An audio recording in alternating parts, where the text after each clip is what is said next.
Acharya Prashant is a distinguished contemporary Vedanta exegete and a prominent voice for social and spiritual awakening.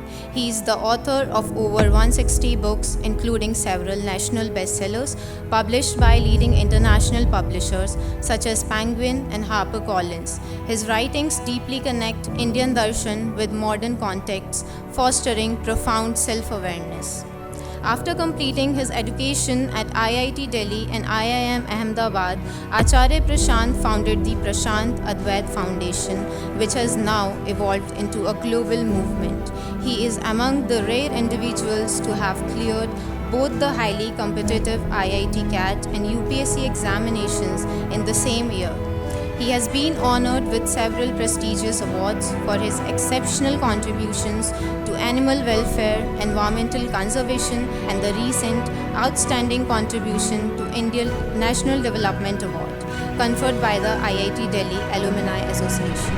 If we have two pictures here, one of a rural woman in a sari doing household work, and next to it a picture of an urban, a metropolitan woman attending her office. Which of these two would you feel like calling as liberated? The second image, right? And that exactly is the problem. Freedom cannot be an image. And if freedom is an image, then freedom is bondage to that image. You have been told in advance how to look, how to operate, how to behave. This is the kind of life you must lead. Now, is that freedom?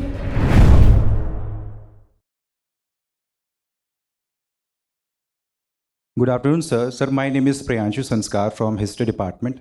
My question is, despite unprecedented strides in legal rights and social visibility, women across the world continue to face subtle form of control and expectation. How does modernity, which ensures freedom, creates an invisible cage for women? And how does Mahatma Gandhi's vision for true liberation can help us identify and dismantle them? Thank you, sir. Do we get the question? So, there is the condition of the so-called modern and emancipated woman. And the questioner is saying that she is still in a cage, though the cage is now invisible, as you said. And he is setting it against the backdrop of the Gandhian ideal of liberation. Getting you right? Please sit.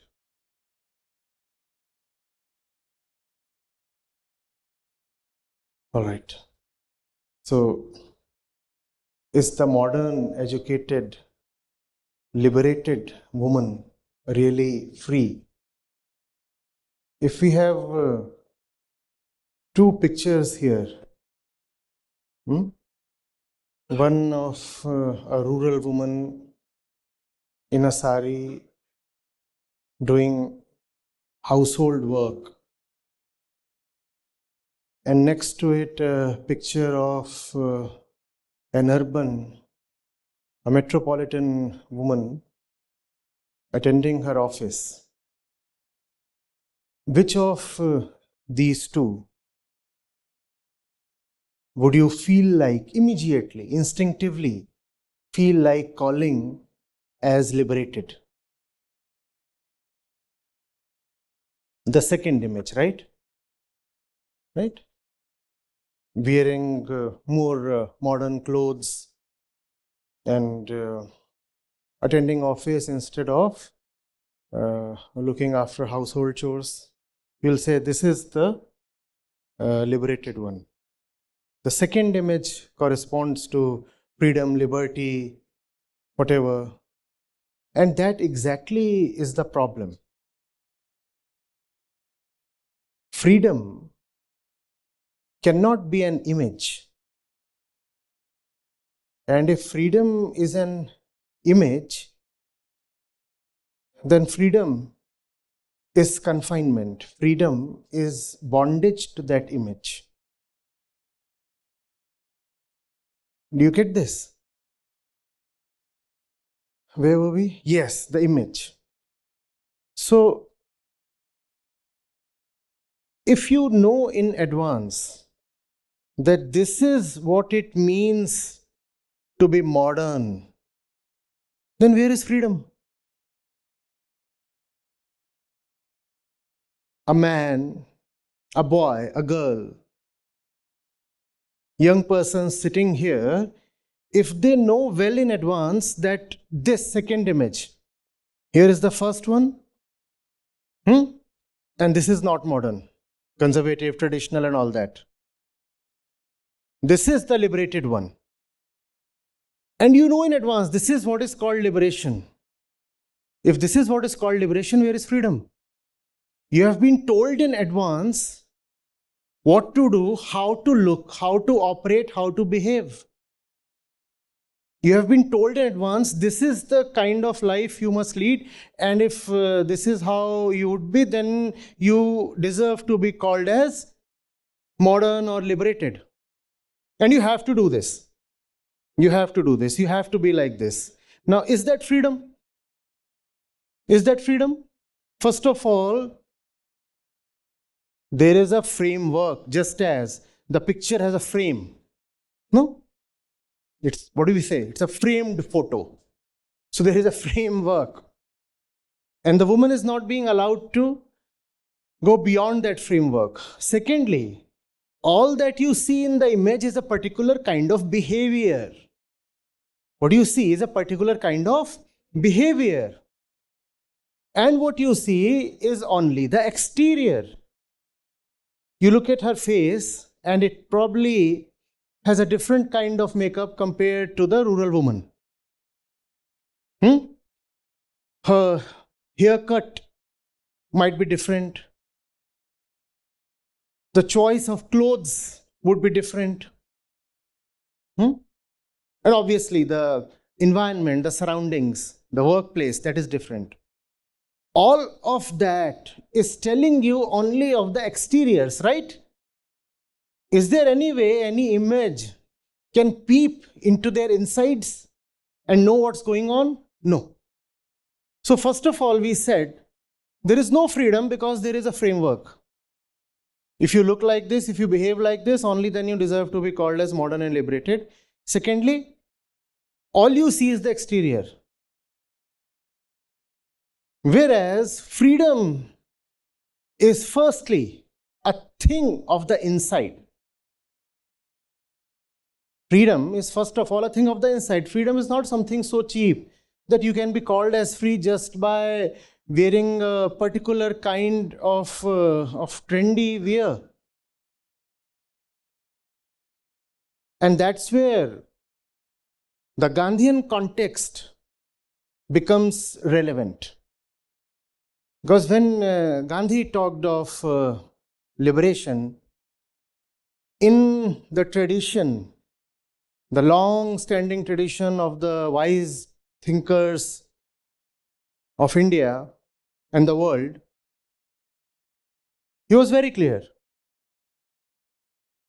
And what he said has been almost central to all wisdom, all spirituality. He said, no. Freedom is first of all about how you are on the inside. Are you carrying prejudices, biases, fears?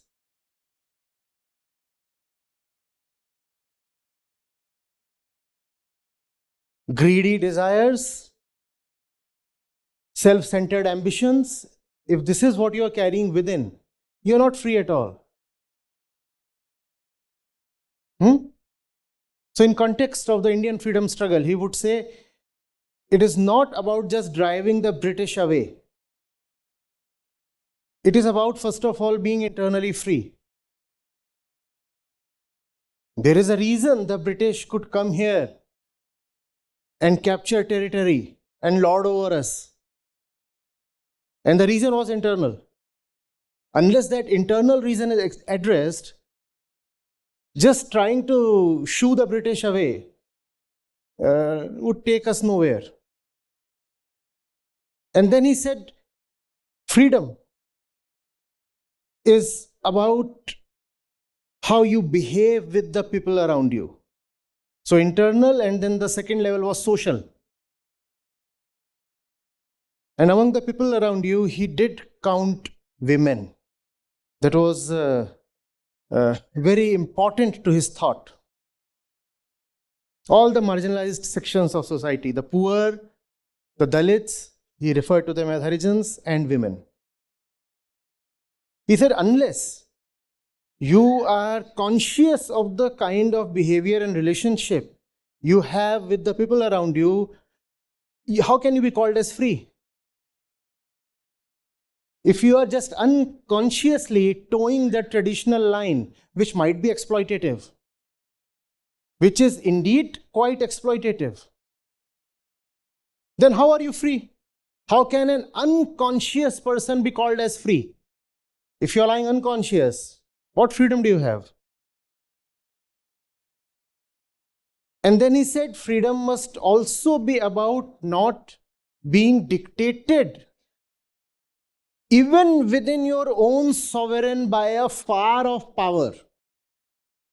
It is not just not being commanded by London, it is also about not being commanded by Delhi. It is not just not being commanded by an outsider, it is also about not being commanded by an insider. So he would talk of the village self-rule. And the village as the primary self-sufficient economic entity. Obviously, there are problems with that model. But the thought, the philosophical basis he was coming from still holds merit.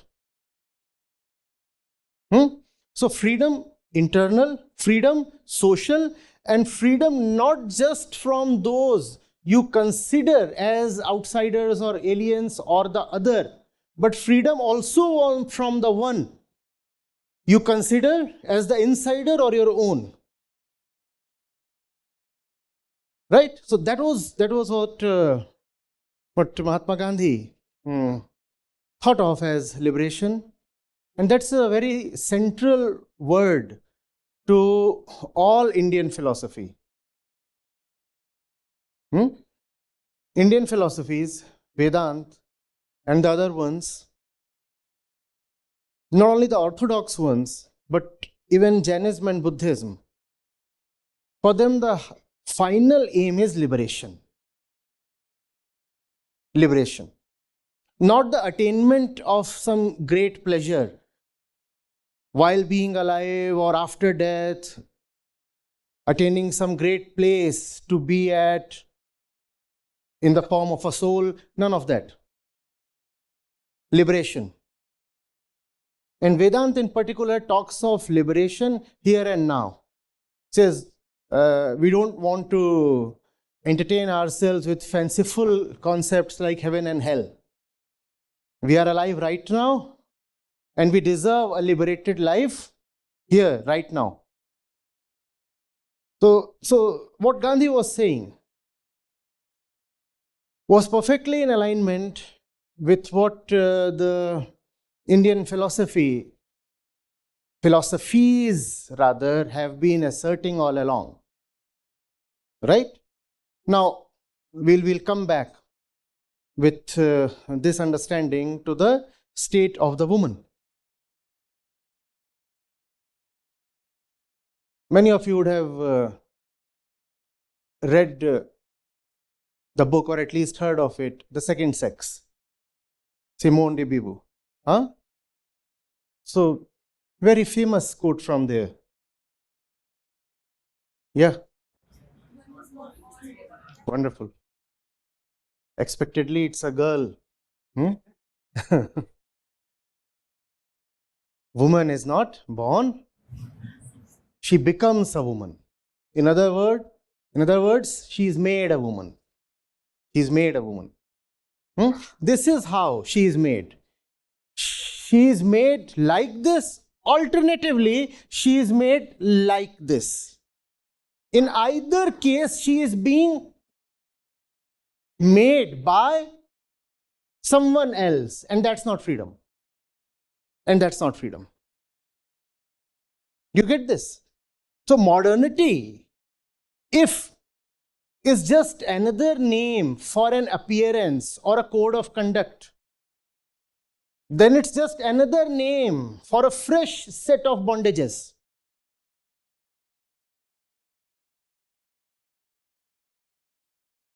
Right? You could say she has been told to perform in one way and this one is performing in another way.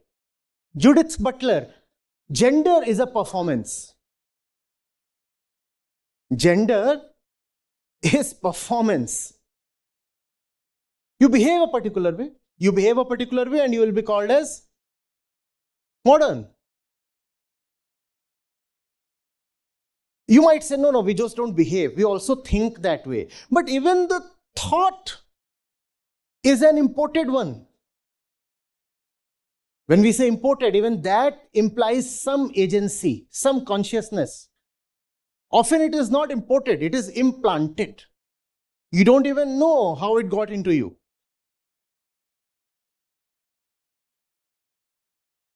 Are you getting it? So here, this one.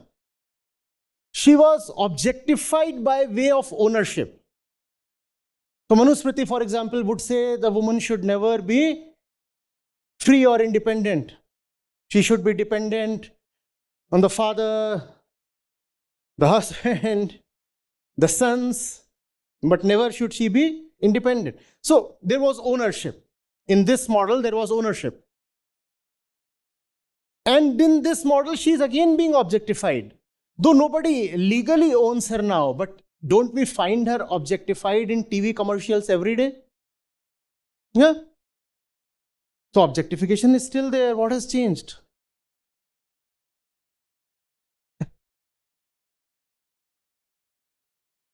We are talking of freedom, right? And freedom is not about looking like that one, behaving like that one, or even thinking like that one. No.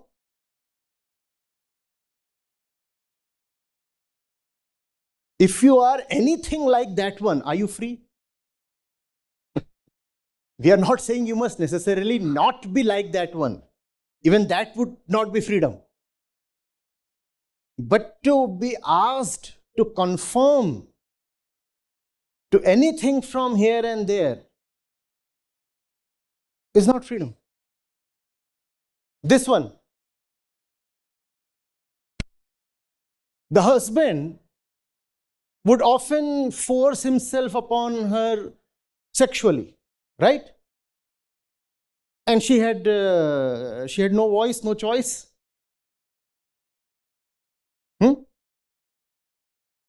We know of the kind of fertility rates we experienced. We know the kind of maternal deaths during childbirth that we experienced. We also know the kind of gynecological diseases and the deaths related to them. He was experiencing all that. This one? No. There is no external entity that can now force itself upon you. But, baby, you are modern. You're supposed to be sexually available on your own.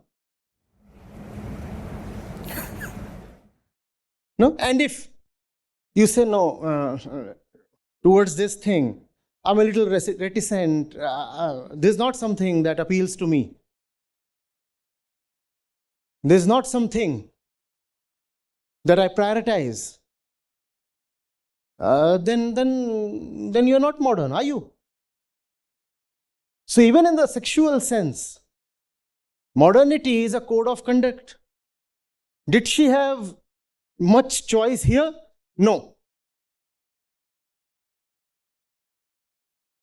Even the decision to abort a pregnancy was being taken by somebody else.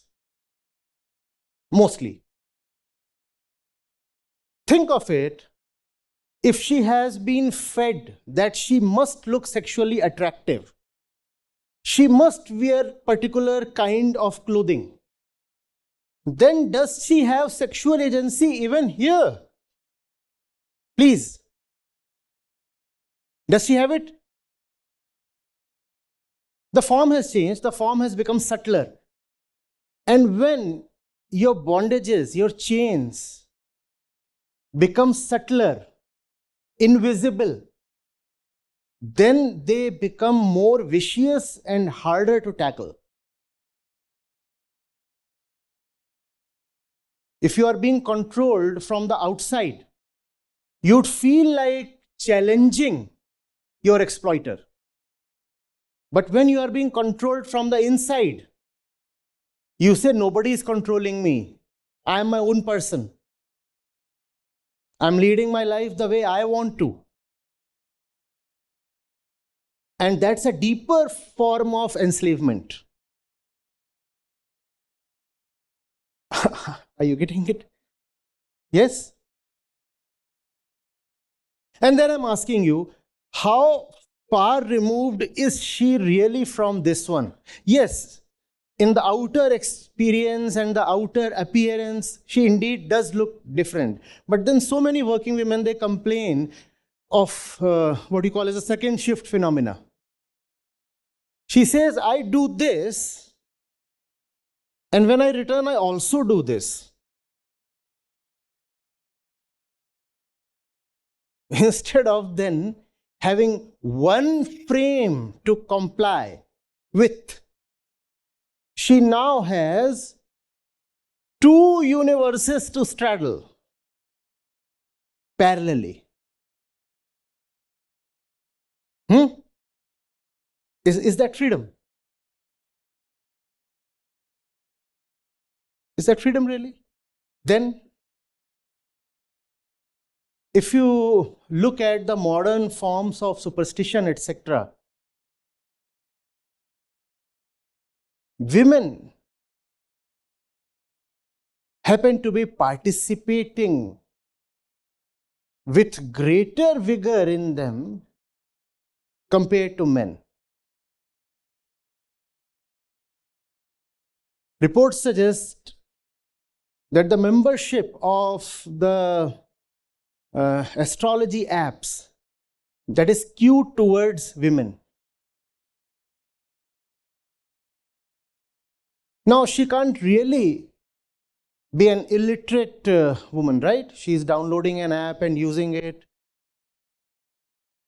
Is she really liberated? And the question most frequently asked is, when would I get married? Is this liberation? No, you are just using modern means to fulfill a very primitive, very animalistic instinct.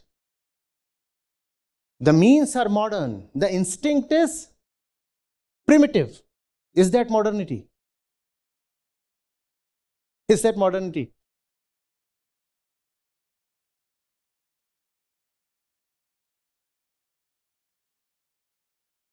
Wearing very hep clothes, even very revealing clothes. She is participating in some neo-bogus ritual. That's a word I just coined. Don't look for it in the dictionary.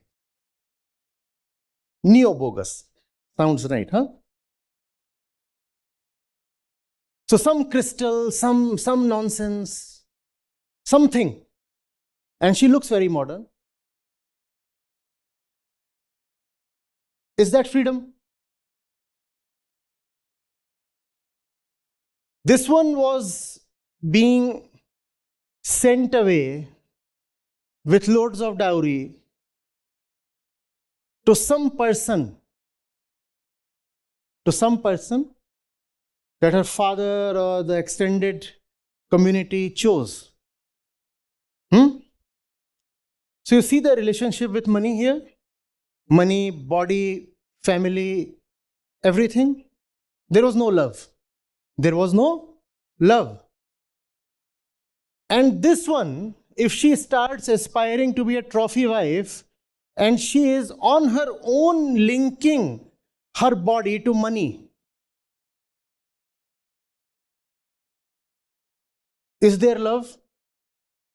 What kind of freedom this is that comes without love?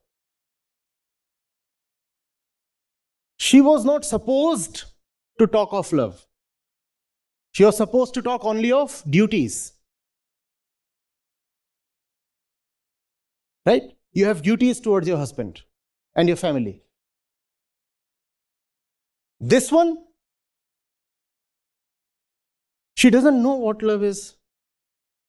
So she says, fine, let me prepare myself well in order to get the right kind of husband. I know I'm generalizing, greatly generalizing. But that's what the question leads us into. So, fine.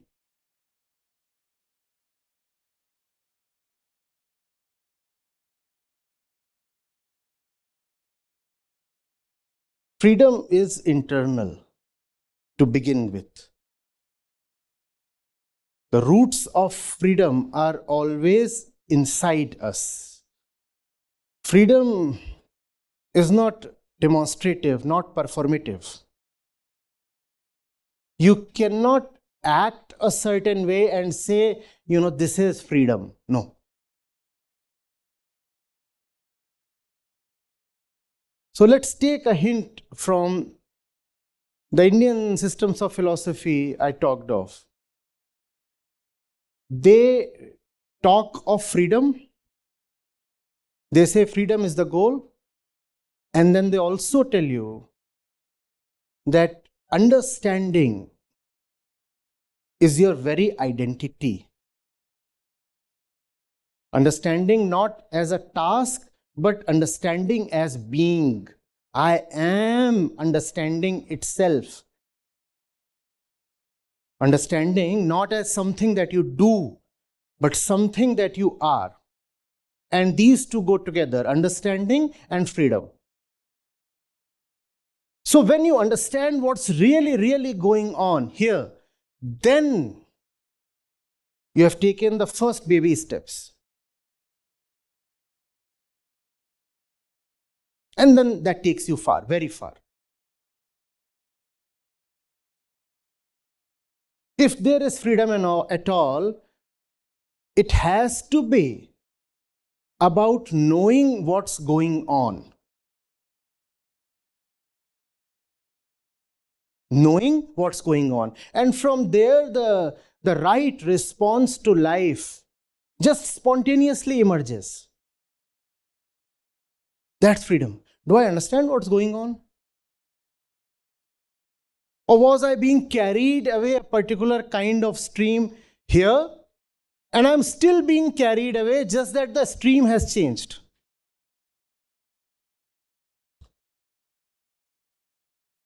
I was being held captive there. I'm still being held captive, just that this time the captivator is sitting within me.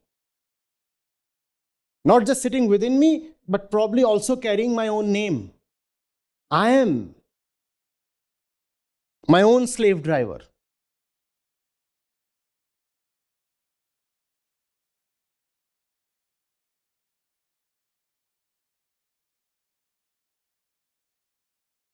Do I understand what's really going on?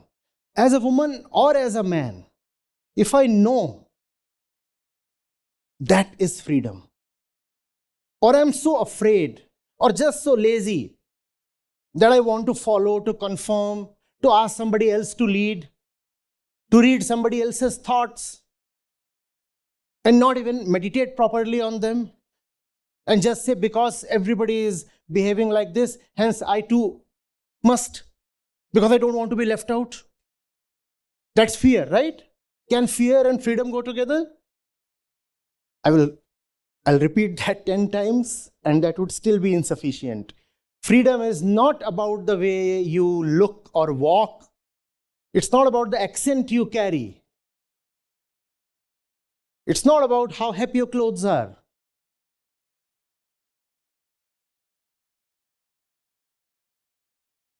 It's about whether you know what's really going on. It's not about controlling what's going on. It's about knowing what's going on.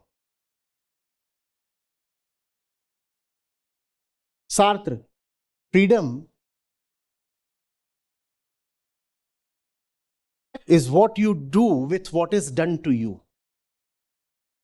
What is done to you is circumstantial, often very random, uncontrollable. Nobody knows why things happen the way outside as they do.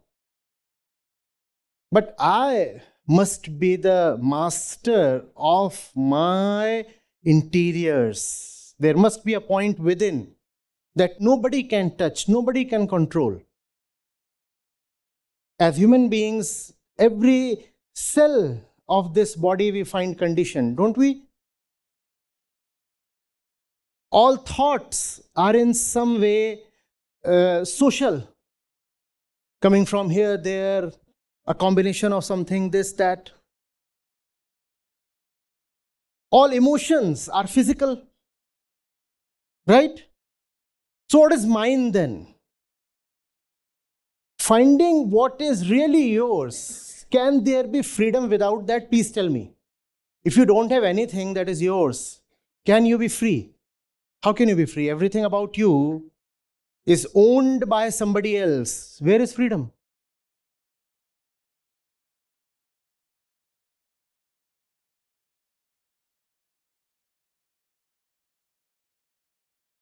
Are you getting it?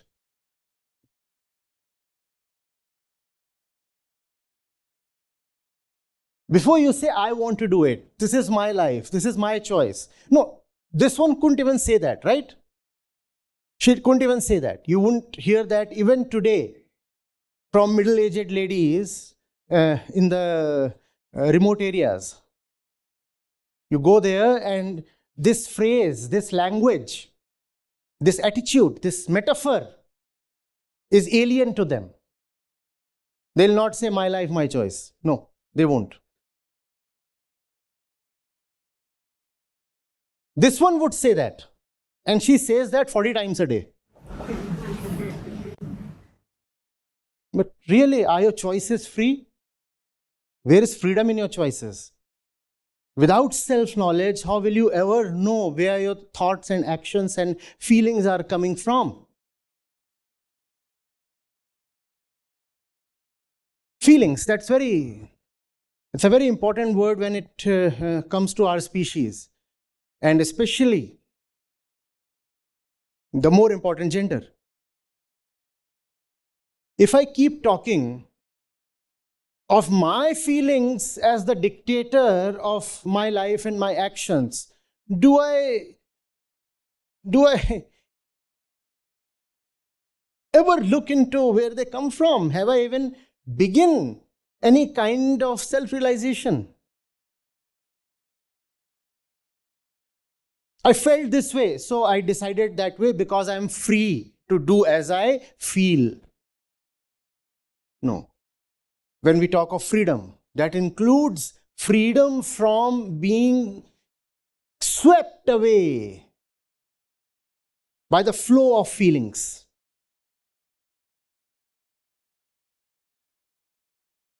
But feelings are internal, right? I come to you and I say, I want to take you away. And you resist. Probably dial 100 and whatever numbers. This fellow, he's trying to force himself. But when some random hormone, some chemical being secreted by some gland you don't even know of, rules you from within and takes you away, why don't you resist? You don't, because you think of that as yourself. No, nobody is taking me away. That's how I feel. No, that's not how you feel. That's how this primitive body is functioning. And this body has very recently emerged from the jungle, just 10,000 years back.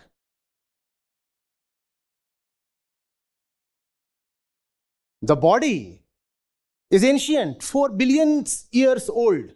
That's when life started to begin in the oceans. Body is ancient. But consciousness is very, very recent. So the body still manages to rule. Consciousness is a very nascent phenomena, a new entrant in the life of Homo sapiens. But the body, as old as the jungles and the mountains, and it carries all those old primitive animalistic tendencies. Now, emotions, feelings, they arise from here, and I say, this is what I want to do. Are you free? Are you free? Some goddamn old animal within is ruling your life. Are you free? And if the same animal could be manifested to appear here, can you take a form and express yourself here? You'd shriek and run away. No. How can I allow this one to control me? But this one, that old beast, is sitting right here in the form of the body. And then we say, because I am modern and progressive and liberated, hence I will do as I want to do, my way or the highway and all those things. Are you free?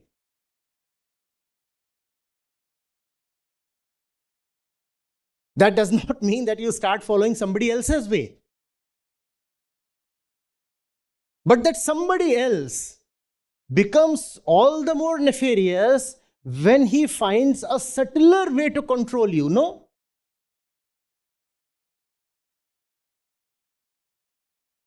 At the point of a gun, if I control you, maybe you would be controlled, but you would also want to rebel. But if a chip is implanted here, you're sleeping and you are secretly anesthetized and something was implanted here. And now you are being controlled, remotely controlled. And you don't even know you are being controlled by somebody else. Isn't that a deeper and more inextricable form of freedom? Think of your physical tendencies as that chip. Let them not dictate your life. Gandhi, Vedant, all wisdom from all over the world says the same thing.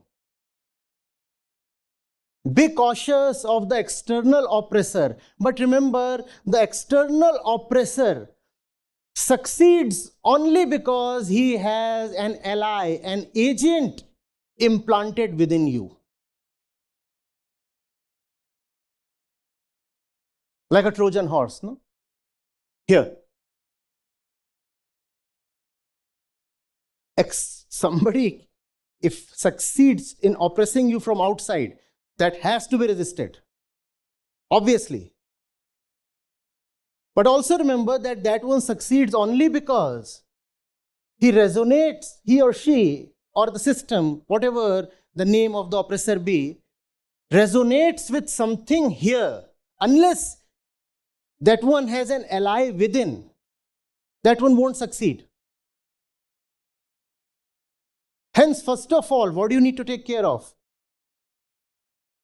The external thing that you call as internal. The mole. The mole.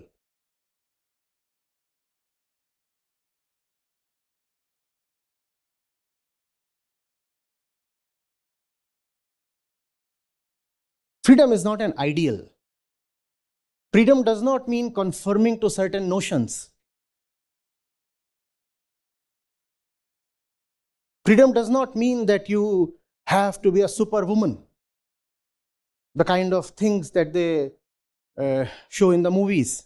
See, look, this is the modern, liberated, progressive woman, and this is what she does. She's a super boss, she's a super mom, she's a super wife, she looks fit and sexy, she is everything all at once. Freedom does not mean conforming to these things. Freedom is about knowing what is not me. And it's a ruthless inquiry that goes to the extent of asking, is even me really me?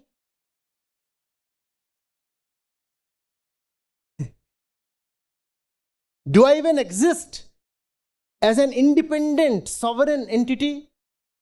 Is there anything within me that is not a product of the body or the society or circumstances?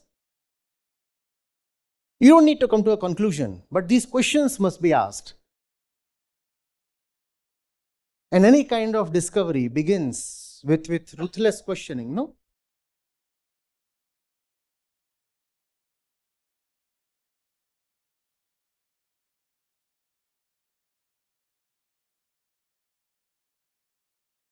It is easier to talk to someone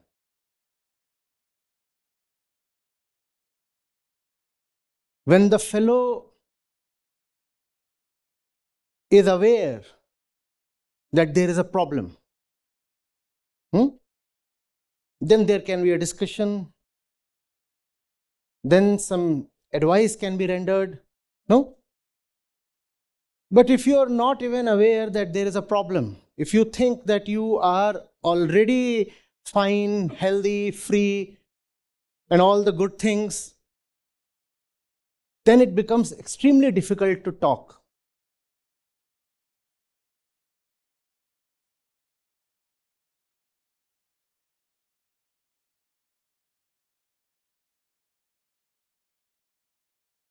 The modern woman, she has been given two contradictory, conflicting ideals. On one hand, yes, she has been told humility is a good thing. On the other hand, she has also been told that you have to be really assertive about who you are and what you want. Which is all fine. But is there listening? And without listening, can there be any understanding? And if you don't understand, are you free? And isn't it a mark of fear if you cannot even listen, if certain things cannot be even discussed? But performative modernity means exactly that. It has already been decided what can be discussed and what cannot be. It was the same thing here, just that the list of do's and don'ts have changed. Do's and don'ts operated there, and do's and don'ts operate here as well.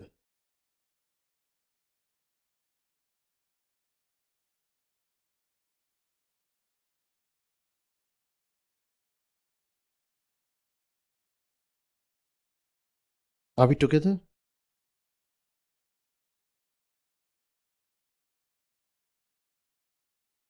Sir, I'm saying comfort zone.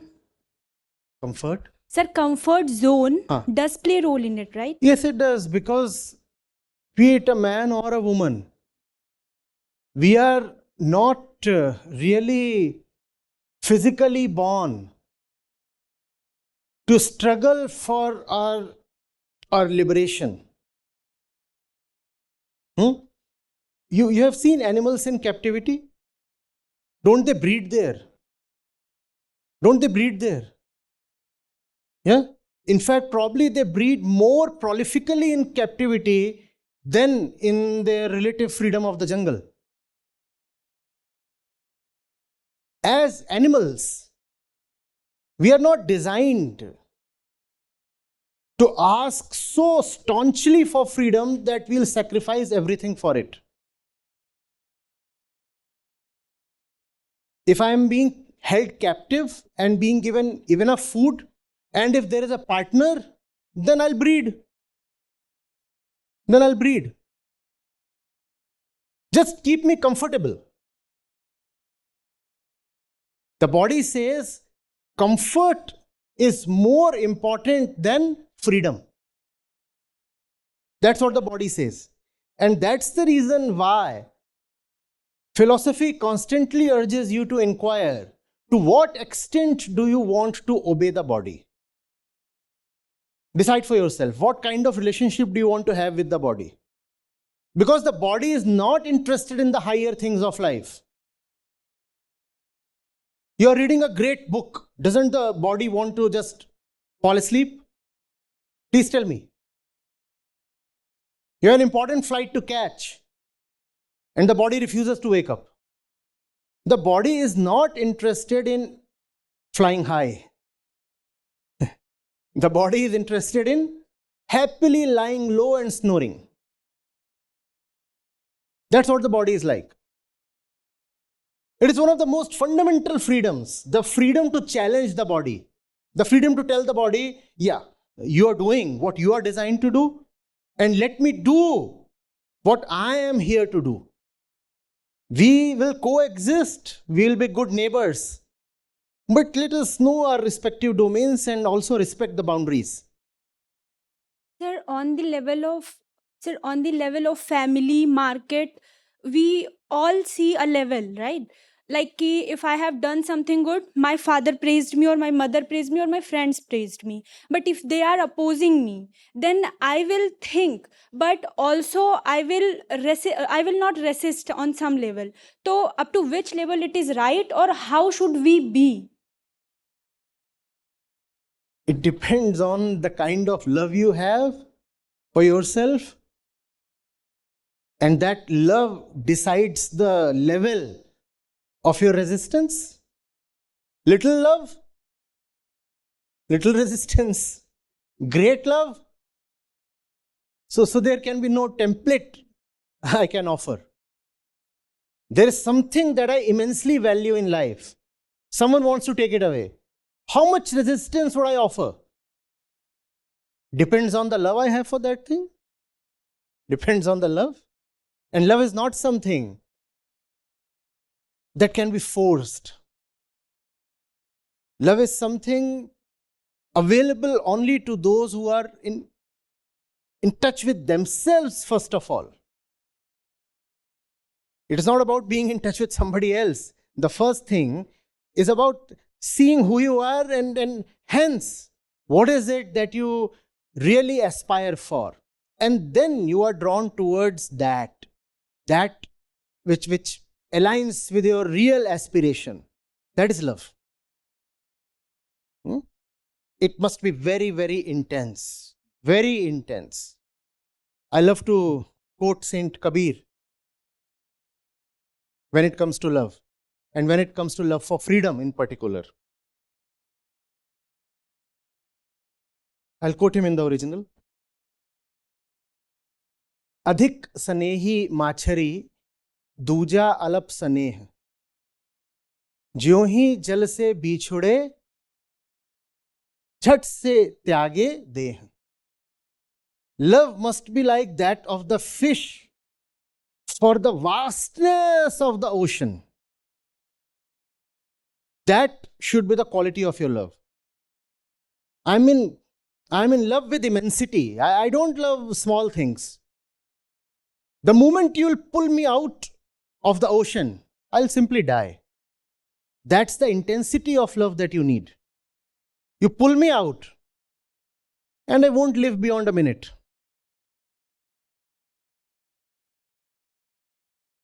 Getting it? Yeah.